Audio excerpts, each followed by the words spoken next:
সেই মহান হিমালয় পর্বত থেকে আগত আমার বাবা, বাবা কামরূপ খা, যার মাধ্যমে হয় সাধন, যার মাধ্যমে হয় ভজন। আমার বাবা পরম দয়ালময়, অসীম করুণার অধিকারী, যে বাবা সকলের মনের আশা পূরণ করে, না বললেই সকল মনের কথা বুঝে যায়।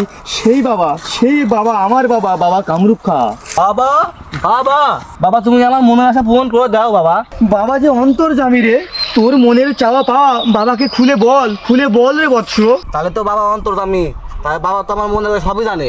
আরে বৎস, তোর মনে তো অনেক কথাই চলছে রে, তুই কি চাস তুই বাবাকে খুলে বল। তাহলে বাবা আমার কাছে একটা হাফ পিস আছে, এই পিসটা ফুল করে দাও দিনি। আরে পাগল, বাবা কি মাল খায় যে তোর হাফ বিড়ি ফুল করে দিবে? বাবাকে তোর মনের চাওয়া পাওয়া বল। তাহলে বাবা আমার ওই পরীক্ষা পাস করার লাইনটা করে দাও দিনি। আরে পাগল, বাবা তো ধ্যানে আছে, বাবা কি তোর ডাকে চোখ খুলবে? আরে পাগল, আমি তোর সব কথাই শুনেছি। এই নেরে বৎস, তুই A+ পাবি। अच्छा ठीक है।